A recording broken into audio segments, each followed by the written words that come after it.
Just to let you know, the bar is on. The bar is on. I like it.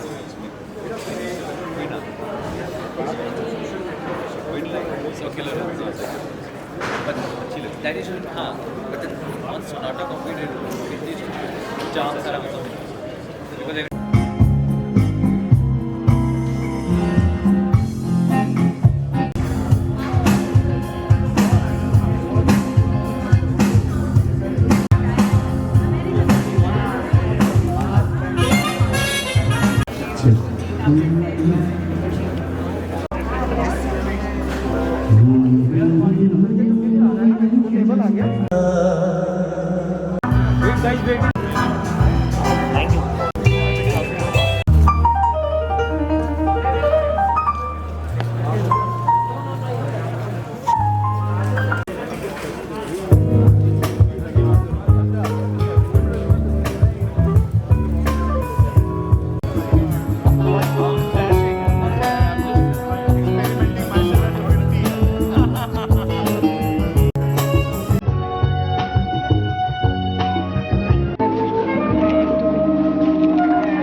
Shall we?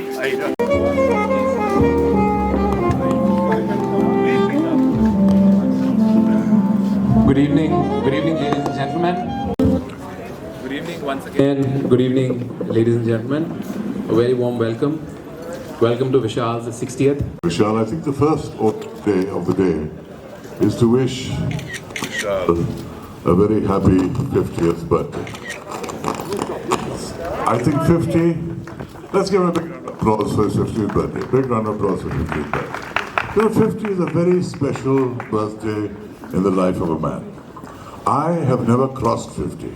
I regard 50 as such a sacred number that for the last, I don't know how many years, I've always celebrated my annual 50th birthday.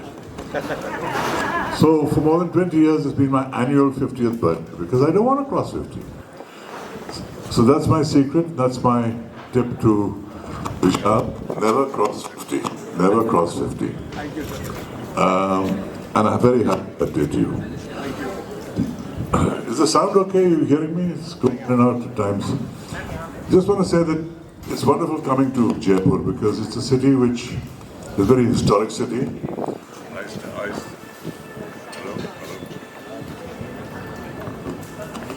I studied it as a student at St. Stephen's College. It was my subject, history. And I marveled at the history of the city.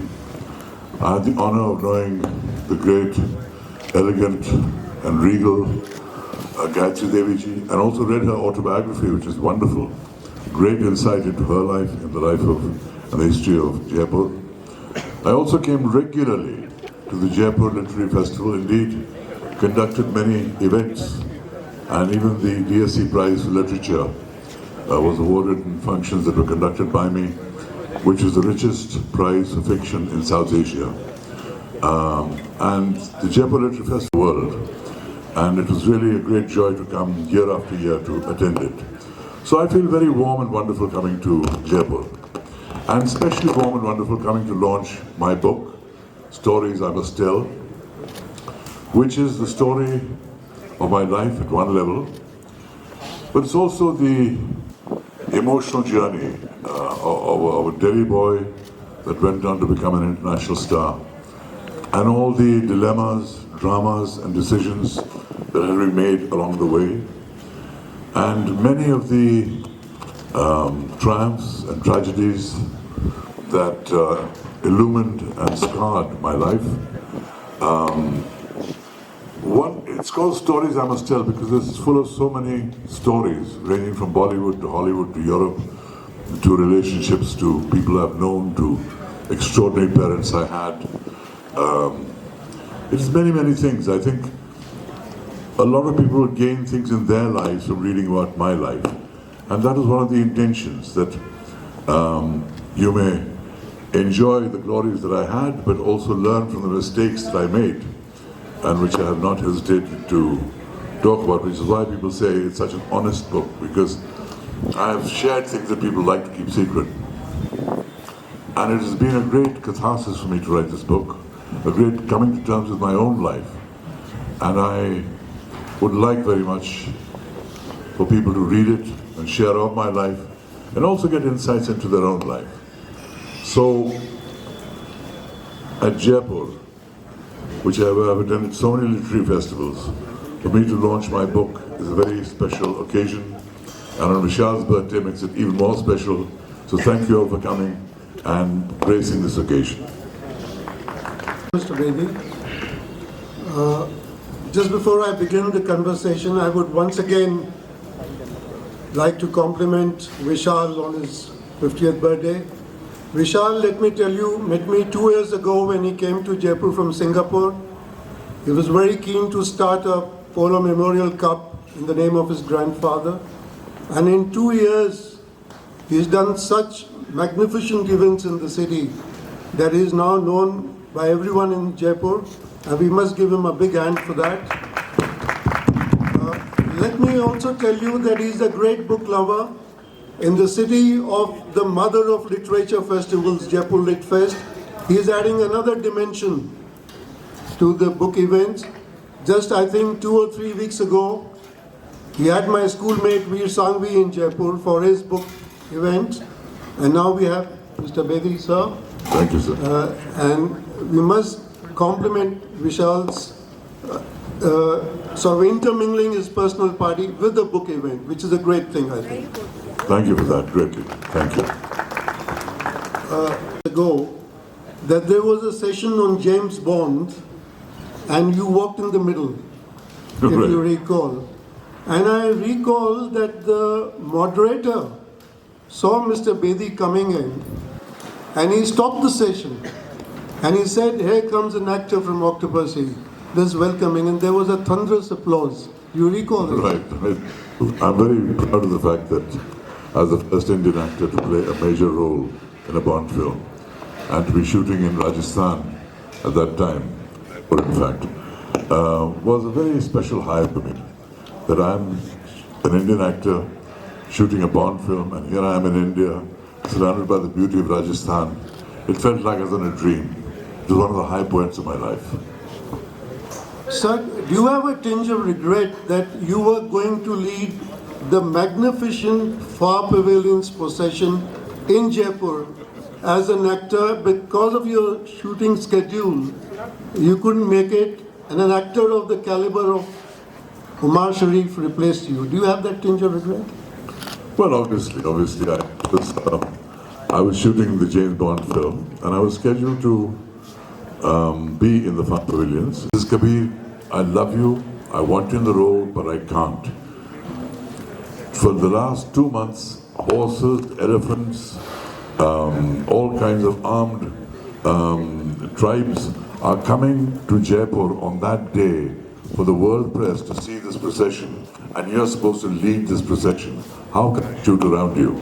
How can I shoot around you? And he signed Omar Sharif for the role. But, you know, this is what happens in the business. Obviously, I have great regrets. But by the same token, I took a role that Omar Sharif was supposed to have in Ashanti. So they took me in London, which is one of the greatest theatres in London. 3 balconies, live orchestra, the most extraordinary setting. And I played the same role in the same story, but on theatre. It's all in my book. It's all in my book. So, ladies and gentlemen, you must pick up this roller coaster of a book, which I've read almost twice in the last 6 days. It's amazing, absolutely. Thank you so much.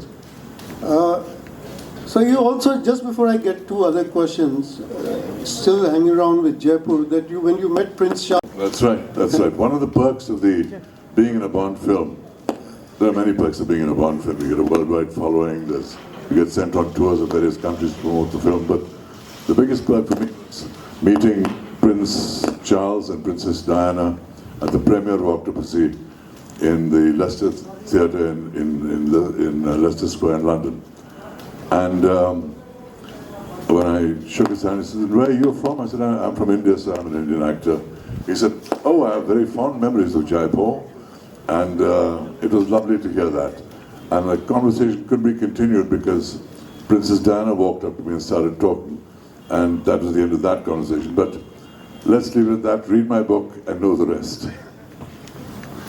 Sir, you heard of Philip Norman, who's written perhaps the most definitive biography of the Beatles. It's called Beatles, The True Story, Philip Norman.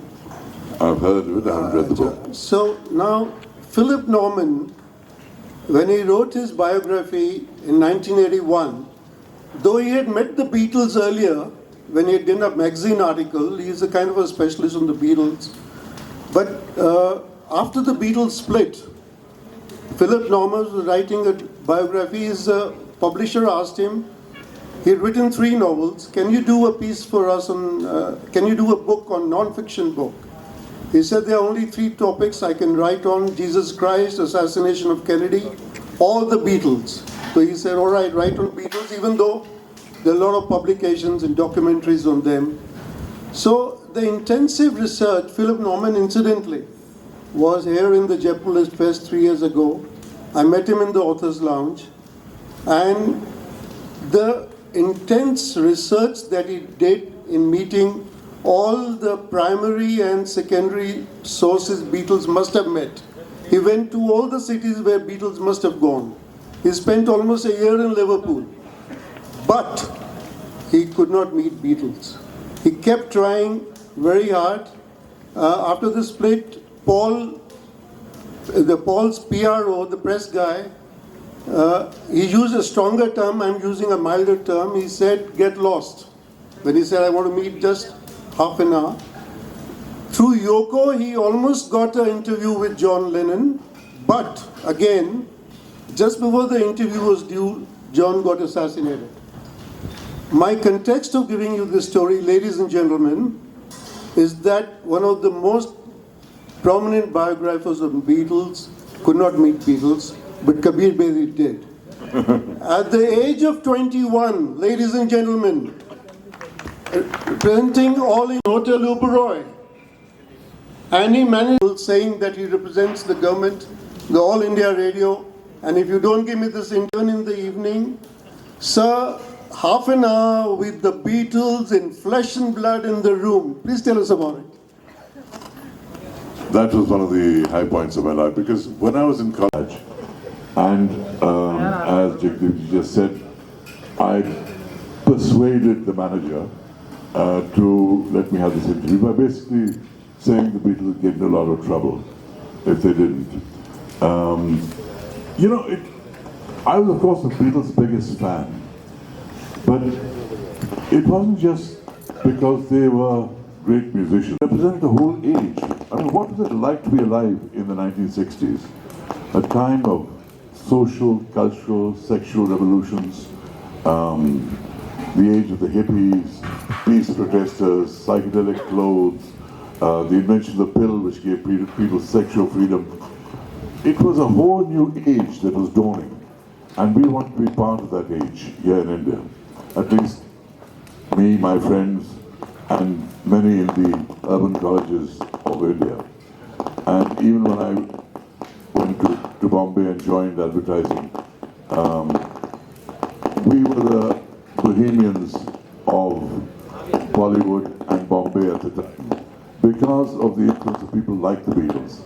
So to be in the same room as the Beatles now was extraordinary.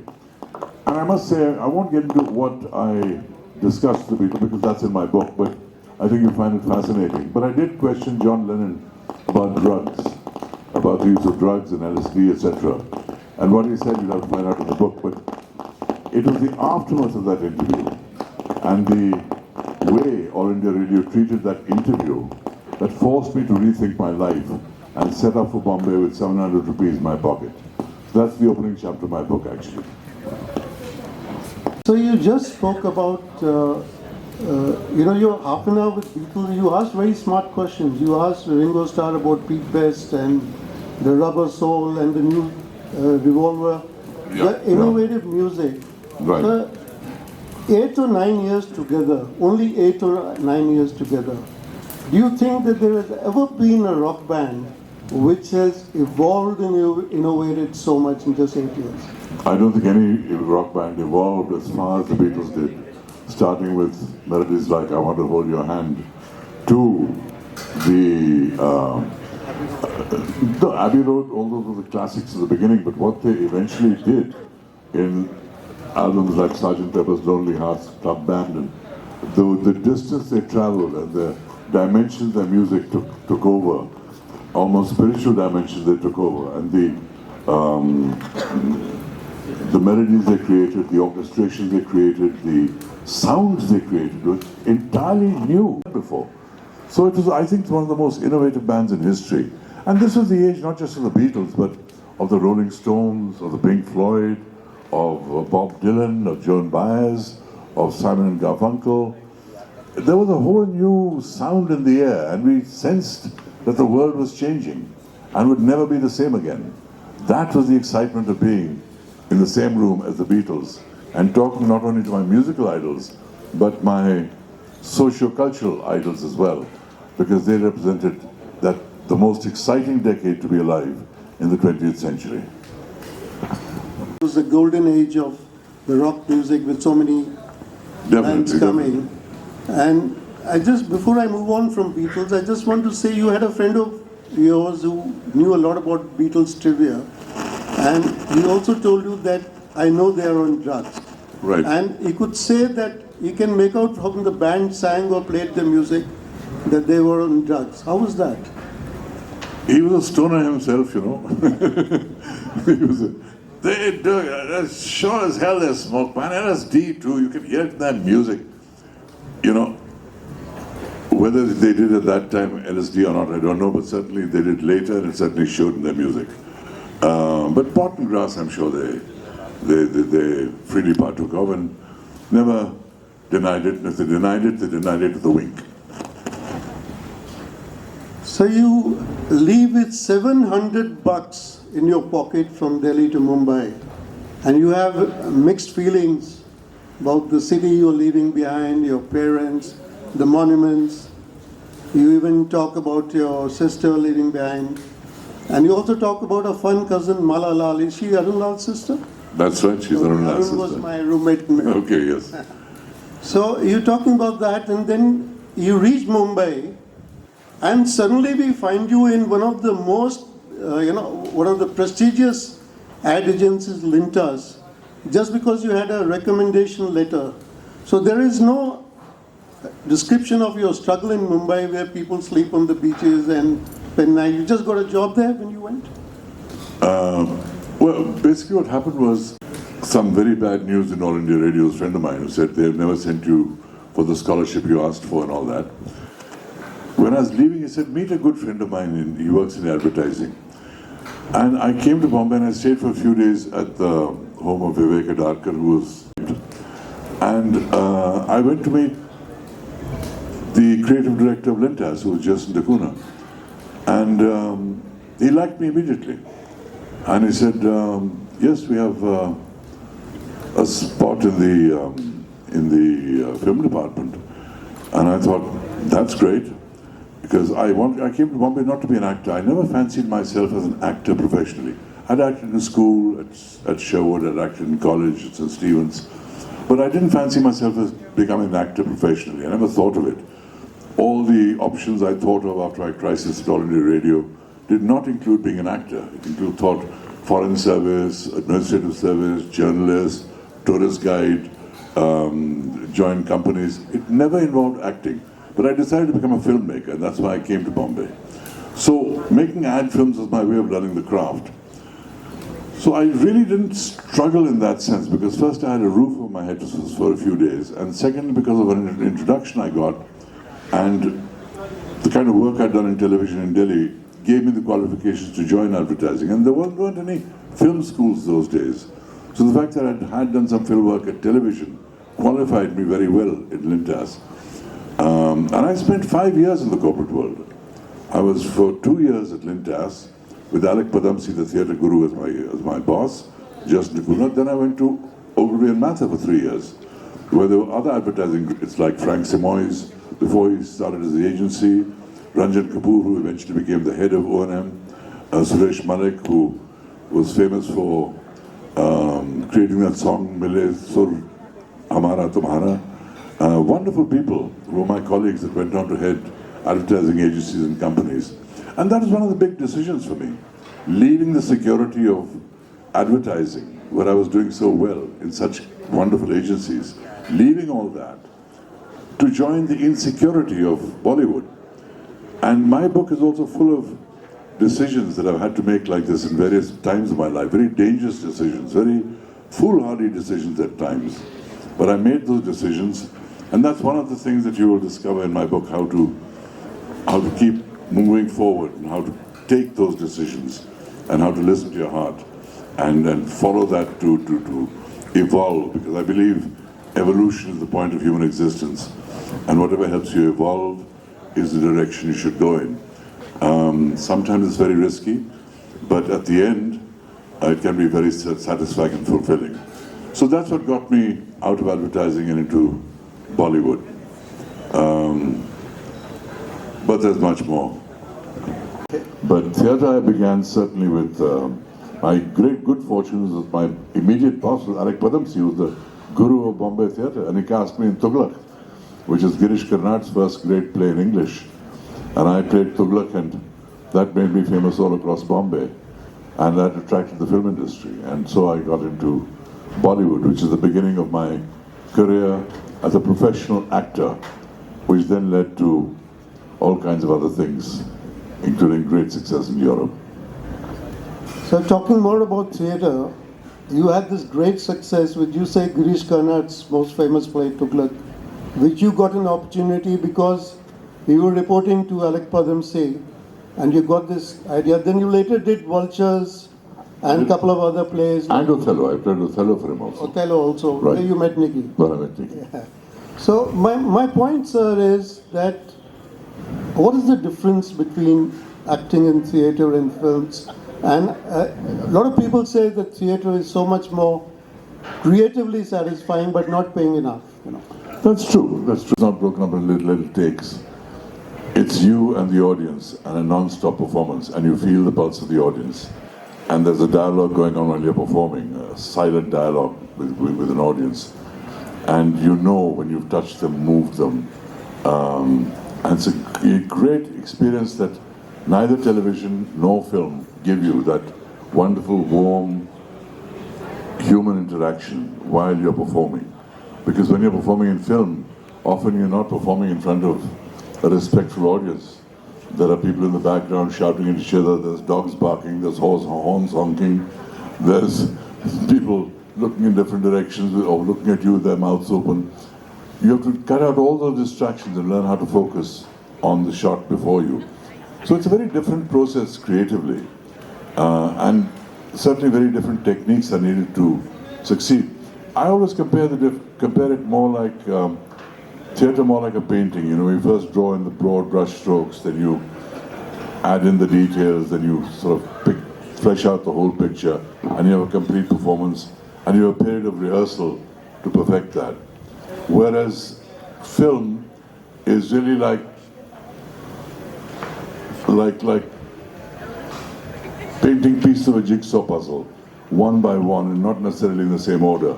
And then the director puts all those pieces together and makes the totality, because he has the whole picture in mind. But the actor only sees one piece at a time while he's performing. So it's a very different technique. And you get used to it. You get used to it. The hardest form of acting, actually, I found was acting in daytime, acting in serials that are daily serials, like The Bold and the Beautiful. You know, you're shooting 8 to 10 hours a day, shooting the equivalent of 2.5 hours a week, edited. That's like making one feature film a week. And you have enormous numbers of lines to learn. And if your pressure is immense, you work 10 to 12 hours a day under immense pressure, not to forget your lines, to hit all the marks, do what you're supposed to. And it's like doing theatre with one rehearsal. And that's one of the hardest things to do. So you flex different acting muscles for each of the mediums: films, theatre, and television. And each has its special techniques, each has its different effects. You know, film in a sense makes you immortal, and television gives you instant fame like nobody else can. And theatre gives you satisfaction as an actor that no other medium can. So they're all different, and they're all have their own satisfactions, their own triumphs, and their own learnings. Thank you very much for telling us in detail about the differences. So there's one incident you've narrated which was quite painful, where the legendary Prithviraj Kapoor, after a performance, put his hands up to collect alms. People come and give money to him. Right. That was very painful. When I was a child, I was 7 years old, and my parents took me to see a play, the first play I ever saw. It was called Pathan, and it starred Prithviraj Kapoor. And that was the first time I was mesmerized by the beauty of acting. And Prithviraj Kapoor played this wonderful role of the Pathan. And it was a violent play, and people were shooting each other with guns, and I got scared, I got moved, I laughed, I cried. I was mesmerized by the theatre and by Prithviraj Kapoor. But what happened at the end of the play, we walked out into the foyer, hands open, and people were put with eyes closed, and people were putting money into his hands. And that was, you know, how hard life in the theatre was. And that is the hard life that he lived. Of course, he went on to sire a generation of superstars, but that was the beginnings and the dedication of Prithviraj Kapoor that created the Kapoor clan. Thank you, sir. Shall we move on to Pratima and Praveen now? We can, I've got all night. So, you know, there's so many chapters in my book and so many stories in my book. So we'll talk about them, and you'll get some idea of my life. But you won't really know my life, because my life is, the subtitle of my book is The Emotional Journey of an Actor, the emotional life of an actor. So my book is it's an emotionally immersive experience. So while you may get to know some of the facts of what we're talking about, and the incidents that we're talking about, the experience of that, you can only get if you read the book. But let's talk about Pratima, let's talk about Praveen. So while you were in Lintas, you met Pratima, and it was very, apparently you were also having an affair with a girlfriend whom you have not named earlier, but Pratima, after a few meetings, you could not resist and you started having an affair with her. And so later Praveen filled the void of Pratima, and talking both about Pratima and Praveen together, they are both bohemian in their lifestyle, they are hugely creative, they're writing poetry, they're doing art, they're great. Praveen, of course, is a great actor, but they both had this little problem of petty jealousies, and they used to have mood swings, and so it was quite an emotional journey for you. A very beautiful journey, but at the same time turbulent also. It's very...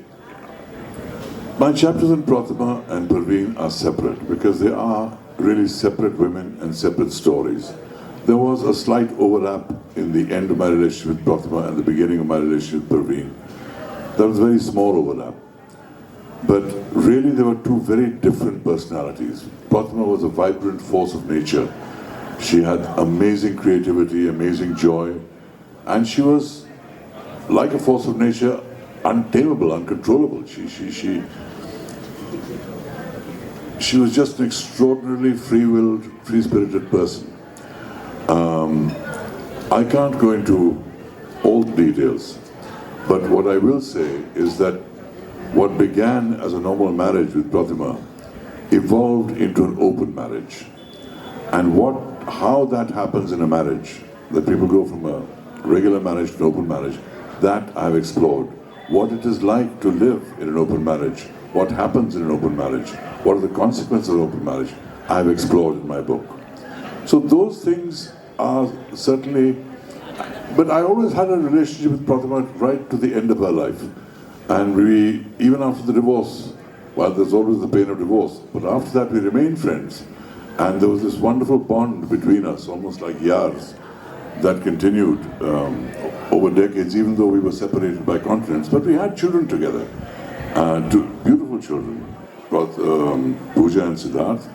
And we certainly had to communicate about the children. But more than that, there were some letters that I put in the book, written by her to me, which showed really an immense depth of spirit and an expansive spirit that she had. So that's the Pratima story. Parveen was another story altogether. Here was a bright, talented, caring, intelligent girl, a girl who came from Junagadh, became a major star in Bollywood. It takes a lot of guts to do that. And yes, she was clouded with certain mental issues, which did complicate our relationship. And a lot of that happened at the time of my greatest triumphs in Europe, when my Italian television series Sandokan was breaking every record in Europe, records that lasted for decades. And this, on the other hand, there was this emotional drama happening which ended in tragedy.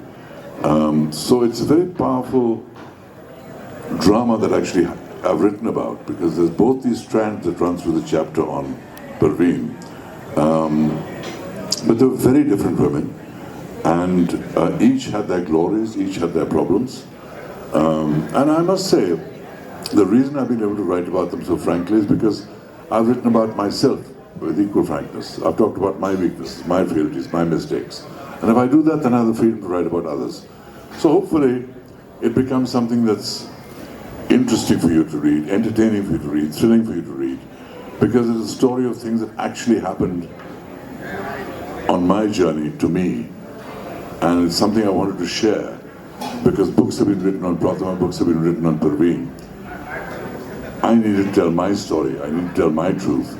And while there is no major difference on the sequence of events that happened in our lives, what actually happened behind closed doors, I have shared in my book. Thank you, sir. Sir, Bollywood, were you expecting to become a superstar in Bollywood without dancing around trees? And you said that you had 2 left feet. Yeah. So, metaphorically. And the only successor you had was Seema or Kache Dage, Nagin, and of course the greatest blockbuster, Khoon Bari Maan. Yeah. Tell us something about Bollywood. It was a time of Rajesh Khanna superstardom. The time when Amitabh rose, Vinod Khanna was rising, Shatrughan Sinha was rising, Sanjeev Kumar was rising. A lot of great actors, a lot of great actresses. I, coming from theatre, fancied myself as a very serious actor. And I'm not a dancer by nature, so I didn't want to do song and dance numbers. And I realized that if I didn't do that, I was not going on the track to be a major hero, because every hero had to do it, whether it was, Feroz Khan, or whether it was Jitendra, or whether it was Rajendra Kumar. Everyone had to dance. That's what producers expected, a great source of revenue. And so I realized that if I wanted to be an actor, I would have to look further afield.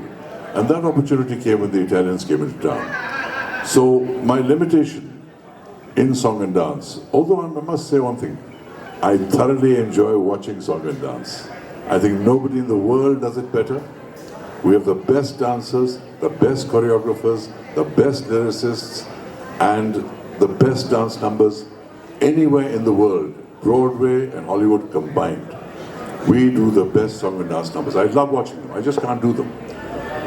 So I knew I had to move on. And that was one of my limitations, became my impetus to seek out a broader dimension to my life, which is what happened when the Italians entered it.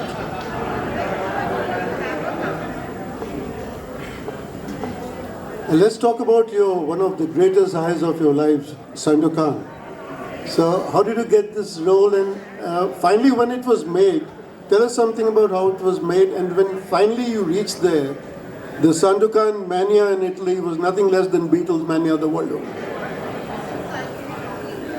It's impossible at the time that we have to describe what happened in Italy at the time, but let me say, even though we expected the series to be a success, etc., because it was based on a legendary author's work, I was not sure that the series was a success, even after it started broadcasting. Because you must remember, in those days, communication isn't what it is today. We didn't have social media, we didn't have the internet. Telegrams, where you paid per word, were the fastest way of communications. If you wanted to make a call abroad, you had to book a call with an operator who called you back 3 hours later and interrupted you every 3 minutes saying, "You want to continue, sir?" It was very difficult to communicate, and nobody in Italy seemed to be picking up the phone. Even my own agent didn't pick up the phone because she had some emotional crisis and wasn't answering. So I wasn't sure my series was doing well until I actually got to Italy with Parveen. I took Parveen with me, and we were stepping off the plane, and I saw this bank of photographers in front of me, and they started this blinding light of flash bulbs, and I looked over my shoulder to see which celebrity they were photographing. I didn't believe it was for me. And Parveen jabbed me in the ribs and said, "There for you, smile." Suddenly I became a Roman emperor smiling to everybody, and I realized that I had become a star in this country. It was quite an extraordinary experience, and there's some incidents I've narrated in my book that are quite hair-raising actually, of what happens. It was also a strange experience because, it's like, imagine a foreign actor comes to India and does a television series here that takes the nation by storm. And he comes at the success, to celebrate the success of his series, and he doesn't know who Salman Khan is, he doesn't know who Hrithik Roshan is, he doesn't know who Akshay Kumar is, he doesn't know who Amir Khan is. I didn't know the who's who of Italian industry, I didn't know anything. I had to adapt very quickly to learn what this industry was all about. How does it run? Who rules it? Same thing in Hollywood. Each time we have to adapt, and my book is also very much about how to adapt to changing times and changing circumstances, because that's what we all need to do. As Charles Darwin said, the species, the world has changed, people have lost jobs, people have lost loved ones, people have lost office spaces, people have lost familiar ways of being, of going to the theatre, of meeting in the open spaces in great crowds. We all are learning to function within them, whether it was Italy or Hollywood or any of these spaces that I entered. Different circumstances is also a theme in my book, which you'll see. We have, like to say, you reinvented yourself all the time. I had to. So, but your visit to Italy with Sandokan was there was a little hassle because Parveen did not take the adulation that you were getting so well, and that you even walked out of a dinner from Gina Lollobrigida. Let me tell you that one story. There's so many stories, but I'll share this one with you because I think it's very interesting. See, Parveen was a bigger star than I was in India. And people in crowds would push around, and she'd get pushed sometimes, and she'd get very angry. It upset her because she was a star used to being the center of attention. Naturally, she had an ego, she had a talent, she had a name. And I didn't blame her, I fully sympathized with her. But, it's hard to keep control of everything when people are going mad around you. Now, there was a dinner, we were invited to dinner by Gina Lollobrigida, who was there were two great Italian international actresses, Sophia Loren and Gina Lollobrigida. So to be invited to dinner by Gina Laura Brigida was very, very special. And we went to this dinner. And in this dinner, to cut a long story short, it's a beautiful story in the thing, but I have to cut it short. In this dinner, basically Gina ignored Parveen, talked to me, and then at some point she turned regally to Parveen and said, "And you, my dear, what are you doing here? Are you following the star?" I didn't know what to say. And here the star I admired, attacking the woman I loved. Before I could even think of what to say, Parveen, who was no fool, she was sharp as a pin. She said, "No, my dear, I'm with my man, because I have a man." And of course Gina went, "Oh my God, she's so clever, she's so clever." And Parveen said, "Come, let's dance." And I went onto the floor with Parveen, we started dancing, and she said, "I'm leaving, I've had enough of this woman." I said, "Can't walk on a dinner with Gina Laura Brigida. It's a small dinner, like 4 people, and a very private restaurant." It was a great dilemma for me. Do I walk out of this dinner with this legendary star, or do I stay with my woman? And I thought about it on the way back to the table. Parveen started picking up her bag. Shall I stay? Shall I go? And then I realized, I said, no matter how big a star Gina is, the fact of the matter is she has been rude to my woman, and I left the restaurant with Parveen and said goodnight to Gina. We are asking just minutes, and that's the thing. Then Mr. Bedi will be available to sign books, sir? Yes, books are available. You can buy them. I will inscribe them personally to you, so you can keep them in the family, give them to your friends, enjoy the book itself. They're available here. There's a stall set up for the books. And please do buy it if you're interested in it. And to honor my book launch in Jaipur. But certainly, one question, then we open it to the audience. Sir, right, my last question, sir. You have Amy, Pratima, Praveen, Persis, Kambata, Nikki, Ishela, again Praveen. So what are you exactly looking in a woman for relationship? You know, people say I always married so many times as ladies' man. Fact is, if all I wanted was lots of ladies, why would I get married? I just footloose and fancy free and meet who I want and do what I want. I've always liked the idea to clap for me, to cheer me on, to tell me who I am. And so basically, I always got married with the intention of loving somebody and finding the kind of love that I wanted. Now, 2 things I want to say here. One, I have finally found the kind of love I want in the wife I have today, Parveen Dosanjh. She's an extraordinary woman. Let me also say that I got immense amounts of love and other joys and learnings from other women in my life. And even though I divorced them, I always remained friends with them for the rest of my life. There's a picture in my book where Nikki and Nikki at that time was my wife. She was my Desdemona when I played Othello. That's how I met her. Having this dinner at Christmas, and at that dinner, there's Ishel, my ex-wife. There's Pratima, my ex-wife. There's Pooja, my daughter. Adam, my son from Ishel. All around the same dinner for Christmas. So that's the kind of relationships that I have managed to keep, even though we parted ways. Not all relationships can reach the end you intended. Nobody gets married with the idea of getting divorced. As Sahir said, वो अफसाना जिसे अंजाम पर लाना ना हो मुमकिन. That story which cannot be brought to a conclusion.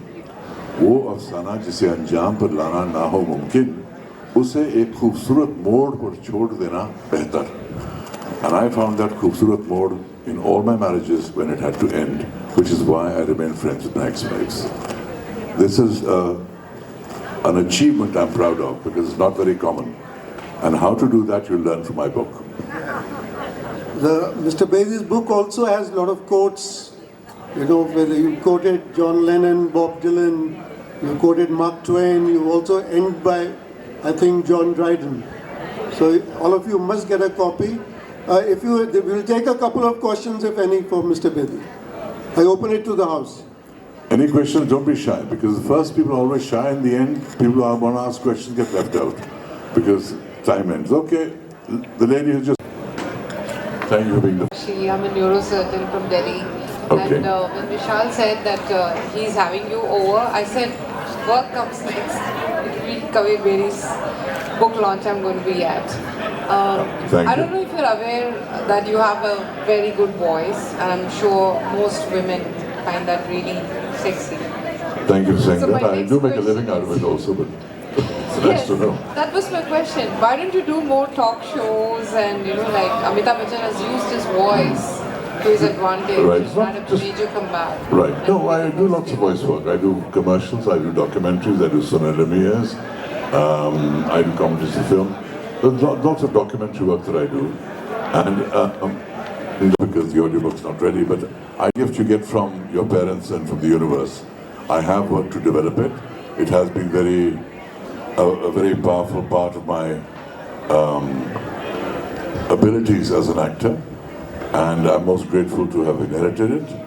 And I do realize the importance of voice more and more as I grew in age.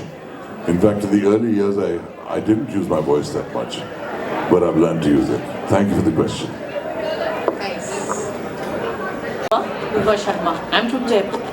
And with the looks of a god and a voice so which we all long to hear, Thank you. how does it feel at this age to still, when women around you, they miss heartbeats, how do you feel about this? You know, it was given to me. It No, was but given there's a way you carry yourself. That, how I use that, how I develop that is part of what I do, not just as an actor, but as a human being, because I believe that evolution is the point of human existence. We need to evolve all the time. So, whatever gifts we all have, and we all have many, many different gifts, different to each other, sometimes unique to you, develop those, because those are what you can offer society and the world, which is what makes the difference. So I have certainly worked on my gifts that I was given by my parents to make my craft better, to make myself better. And obviously I'm glad that you compliment me so well, because every man likes to be appreciated, and I'm no different. Thank you for that. Sure. Udaipur, Octopussy. I was the official interpreter for the film. Okay. The stunt team was Remy Julia and Sons from France. And I knew French that time well, so I was the official interpreter, and I worked a lot with you during that time, with you, with Mr. Vijay Amritraj, with Right. Roger Moore, Maud Adams, and all. That was a great time. It certainly was. Yes. It certainly was. A historic time that a Bond It film was, came it to was. shoot You in want- India on an Indian-based story. And even today, after 39 years, most of the hotels and restaurants in Udaipur are still showing Octopussy to all the tourists coming there. I know. So that has really brought so much of business to It's this. one of those eternal films here, certainly Yeah. in Udaipur, shown on so... Your experience with Maud Adams, Sorry? you spoke about so many ladies, women.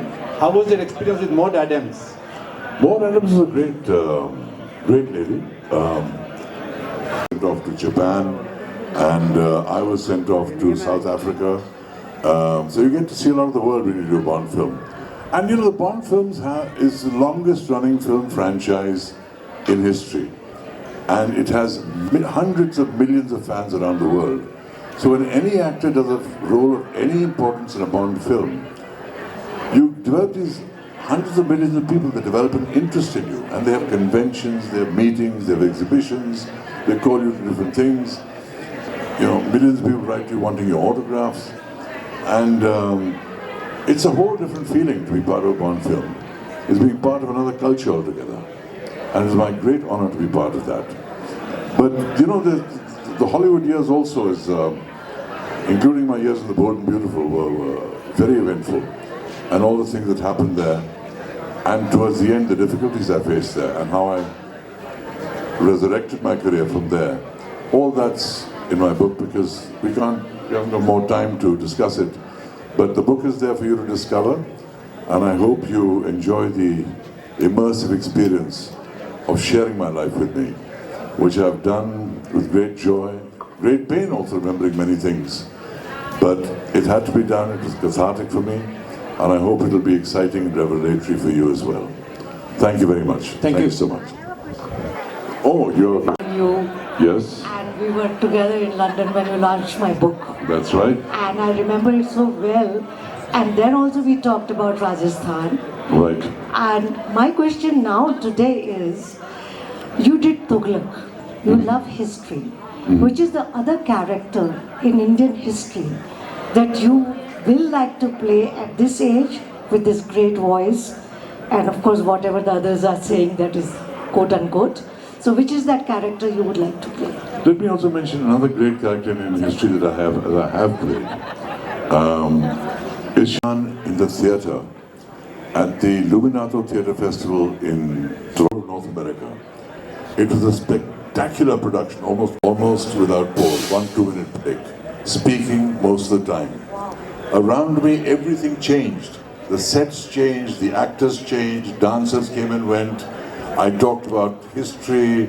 My daughter Jahanara was imprisoned by Aurangzeb, who overthrew Shah Jahan, in the rails, raging against the age, talking about the history of the Mughals coming to India, the dreams he had, how he built the Taj Mahal, all that.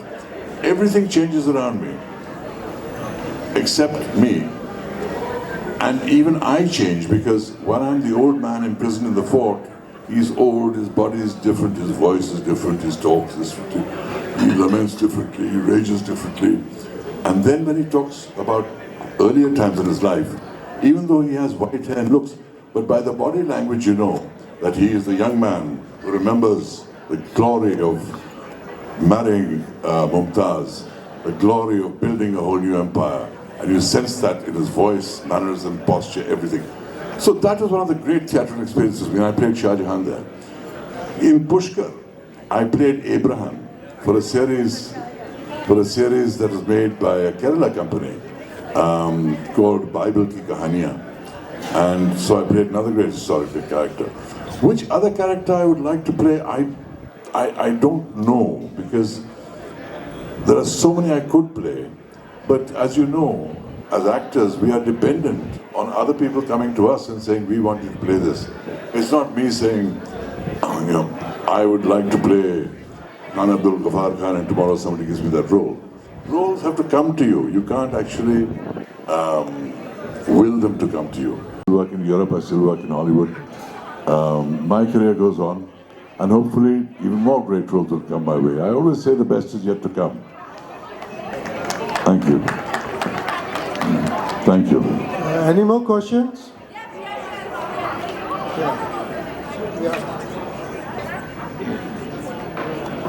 Okay, I think we're interrupting their party, so we should. Hi, do you think, or do you even, have you wished to write more books on the story? Because, of course, it's an emotional series, and I think it shouldn't end here. Are we going to be looking forward for more? I hope so. I hope so. Create stories, you have to create plots, you have to create characters, you have to create motivations, you have to create relationships, you have to create beginning to end and everything that happened to me.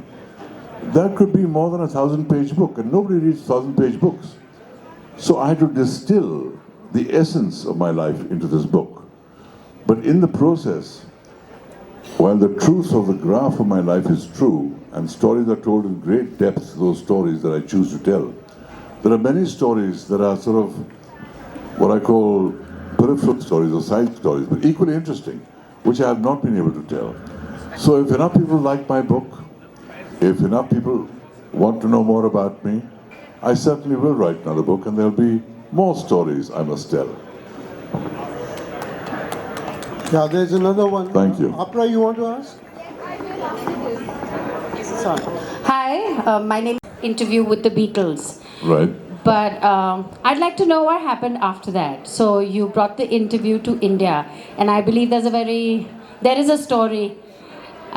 We've never been able to hear that interview. So would you like to talk about that? In the interview, because that you have to buy the book to read, because that is a very special historic interview, and what they said to me is very revelatory. But what I will share with you is that interview became a turning point in my life. Because after they broadcast the Beatles interview on All India Radio, and I went to ask them for a copy of it, they couldn't find it. So I raised hell, inquiries were made, and it turned out that they had taped some other program over my interview of the Beatles.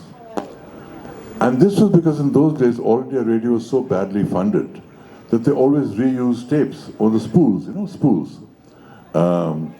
And they just reused them. And the boys in the back room had no idea what the value of this tape was. Historically, it could have been played forever. I could have made a fortune selling it to foreign networks. And that erasure of the tape so traumatized me that I thought, do I really want to work with these people anymore? Do I want to be in this culture that doesn't understand the value of a Beatles interview? It made me think. It made me relook at all the options in my life. And I always say crises are points of power. Crises are points of power because in normal life you just carry on down a set of railway tracks, everything's going on the way we're used to it. And suddenly something happens and you come to a fork in the road and the track ends and you have to get onto other tracks. They're points of power because you can suddenly change your track in life. And there are 10 tracks you can take, not one. So that point of power can be the launching pad for you in 10 different directions. So never see a crisis as a disaster. If you lose a job, feel bad, mourn for it, but then look at what doors it may open for you. And that's what I did in that. And that's when I decided I wanted to be a filmmaker. And that's when I left for Bombay with 700 rupees in my pocket as a result of what they did to the Beatles interview. Thank you for that. Thank you all very much for being here, for celebrating my book. Have a great evening, have a great party. And I look forward to sharing my book with you and signing for all those who want to have a copy of my book and to keep as an heirloom. Thank you. One last question and then we will open it for book signing. And as soon as the CEO of First India comes, we will officially release it out. Good Okay, evening. Aparna. Good to see you in person. Lovely to see you, yes, Same absolutely. here. Which was the most difficult chapter for you to write? And do you think, is there any kind of dhamaka for your granddaughter? She must have read the book, so was there any kind of dhamaka for her? Dhamaka in what sense? Surprise element. Well, there are many surprise elements because there are many things she didn't know. For her work in Jawani Janeman with Saif Ali Khan, you mentioned my granddaughter, but which was the most difficult chapter? Probably the chapter where I talk about my son. It is a chapter where I talk about how I tried to prevent my son from committing suicide and what it is like to deal with somebody who's suffering from a mental affliction. Let me say that today the cures and treatments and manageability of such conditions is much better than what it was in those days. But it was a very painful chapter for me to write because I had to revisit all that I went through in the process of trying to prevent him from committing suicide. It's one of the chapters that moves a lot of people to tears because it's one of the most traumatic things that can happen to any father, to have a son who's wanting to commit suicide and he's trying to prevent it. So I won't say more, just read about it, share that experience and come to your own conclusions. He's available to sign books. Please come. And in between, we'll just take a break to launch the book whenever we have the chief guest around. So meanwhile, please, you'll sign the books here, sir? Sure, happy to. Thank you very If much. there's anyone who buys the book and comes to me, I will, otherwise we just have a drink. There are a lot of today. people who've already picked up books. And All I'm right, sure will I'm come. here, I'm happy to join.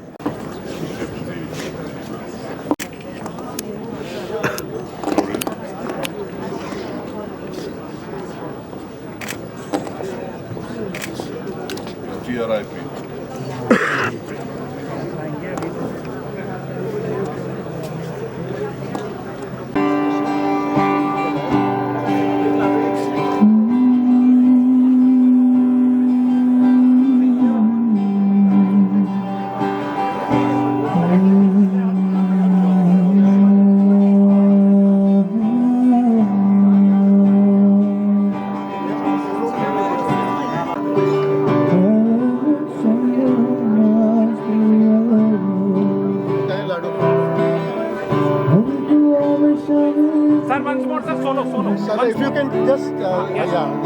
क्या कर रहे चला रहे हो ऊपर दिखा दो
Just like Ajay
फिर आप जैसे बंद कर देते ना फिर वो सारा मैटर खत्म हो जाता।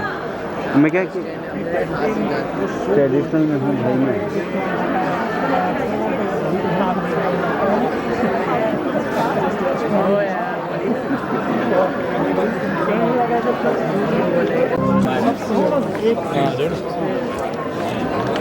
किसी के अगर क्लाइंट में नहीं आएगा तो फिर भी ठीक है। उसको हेड करने देती नहीं लो क्या दवाई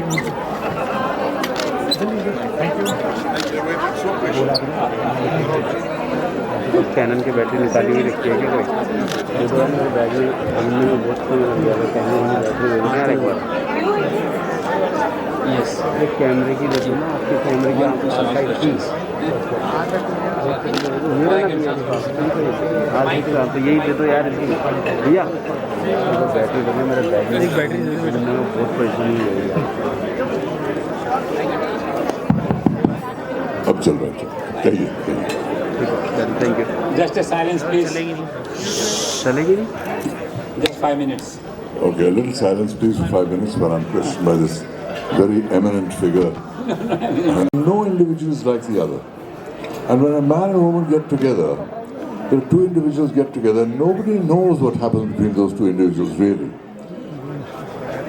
Each one of us, as I said in my book, in my chapter on beliefs, each one of us is a unique experiment in consciousness. And so I hate to categorize people as men, women. We're all human beings. We're all on the same planet, but we are unique in each of us for what we bring to the world and what we have to offer the world. You have been more popular among women, I think. That is my good fortune because of the gifts I was given. I didn't invent the way I looked. I don't invent the way I sound. It was given to me. So I can't take any credit for that either. And how you define love? Again, the love of a mother for a child is different. The love of man's love for God is different.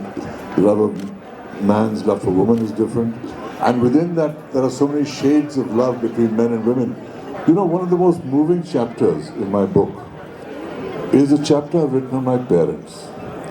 Now, my parents were people that came from Oxford. They could have got the best jobs in the country. They became freedom fighters. My father became a flaming communist. My mother became a Gandhian, handpicked by Gandhi to lead the demonstration in our hometown, Dera Baba Nanak. Each found fulfillment later in life in religion. My father became a philosopher in Italy. My mother became not only a Buddhist nun, but the highest ranked Buddhist nun in the world. And she would always visit my father. She lived in Italy, she lived in India. And when she was asked once in Italy, she said, "Do you still love Baba?" She said, "Love is different for those at the beginning of life than those at the end of life." So love has its own shades, and it's impossible to define it in one word or simplify it. It is an extraordinary emotion, and the operative word is force, because love is a force of its own, and it conveys, and people feel it. It's like kindness, Mark Twain said, kindness is a language that the deaf can hear and the blind can see. The same with the love. People can feel love, whether they're deaf, blind, normal, or whoever they are, ill, well, gifted, ungifted, everyone feels love, feels when he receives love. It's a very beautiful energy above all. You are God's child, you had everything in life. Any regret at this moment?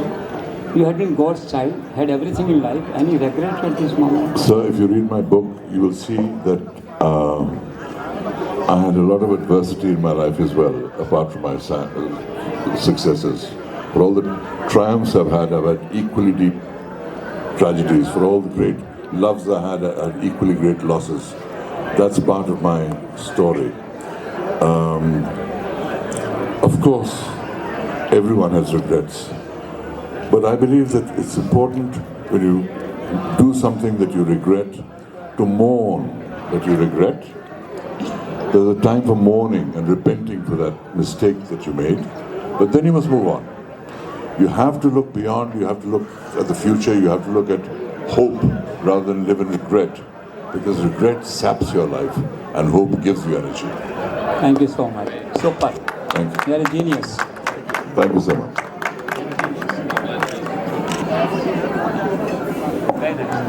Giving a new vision to things, that's what the young generation does. We were also the hellraisers of our generation. We were the hippies of the 60s. We were the bohemians of Bollywood. We were also the hellraisers once. Please, sir. All right. Focus, hereby launched.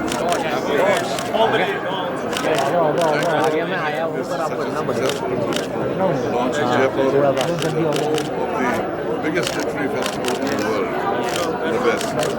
Thank you so much.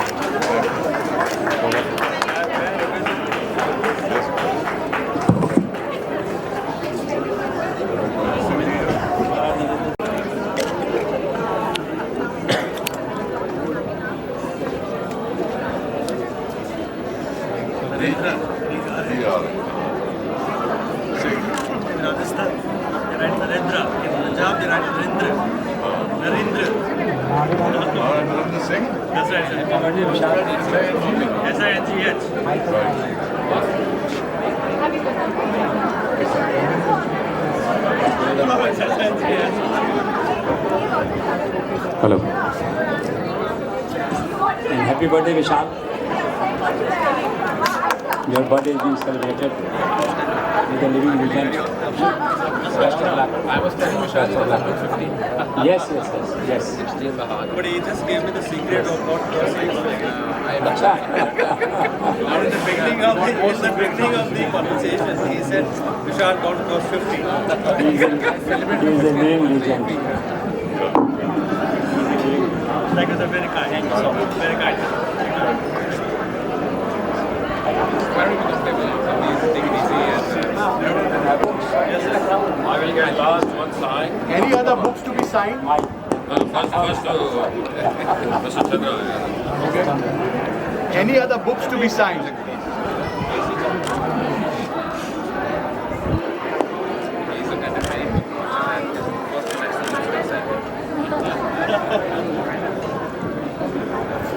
We should make it optimistic too here. In Jaipur as well.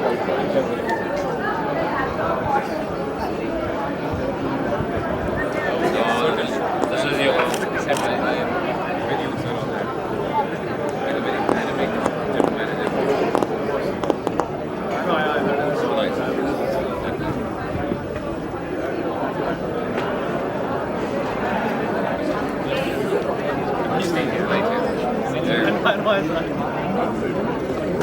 R-A, and the poor man.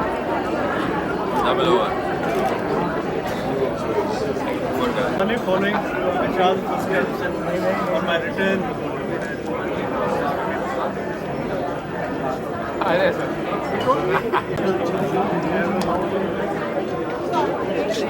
So, and that's my little family. This is your pleasure. What I honor. Thank you. कोई बात नहीं.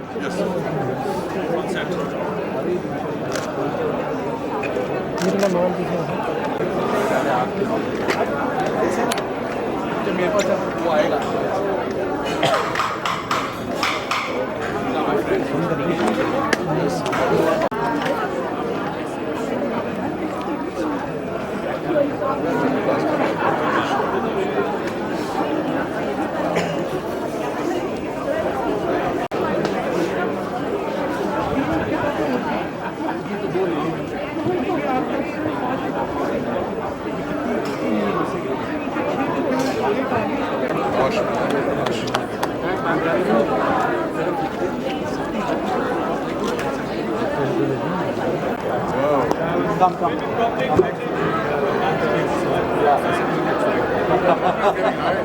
It's amazing, the best high in the world.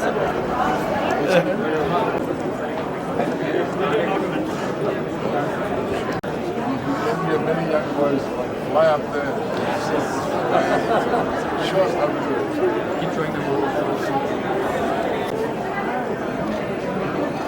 Thank you. मेरे को ये बोला था कि 2 घंटे 6 बजे जाएगा. लेट हो गया यहाँ पे. जल्दी है वो तो कह रहा हूँ, मतलब यहाँ लेट हो गया यहाँ पे 9:30 हो गए.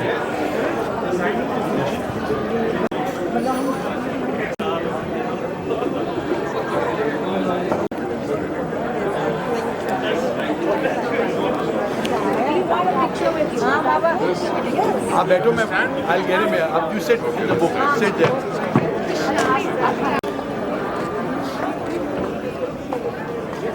Thank you.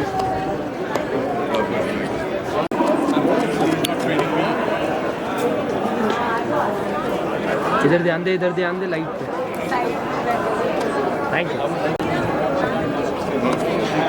Best part of the civil scholarship. Come on.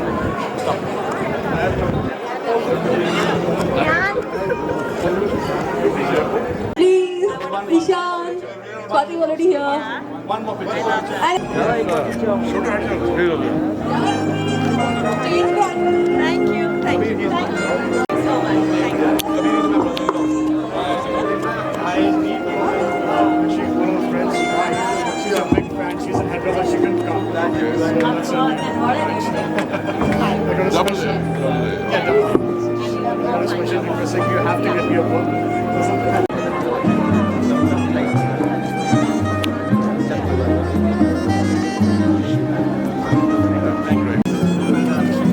I'm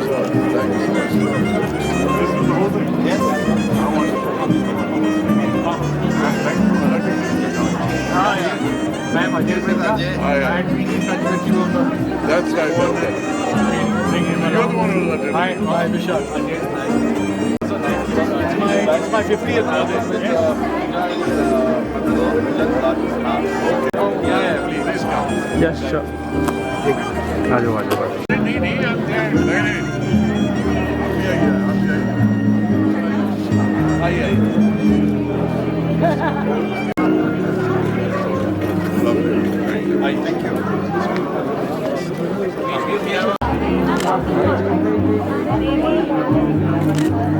Thank you. Thank you. Thank you. Because I believe it's going to get viral, this video. But I remember the times I have seen you being beaten by Pramod Bha.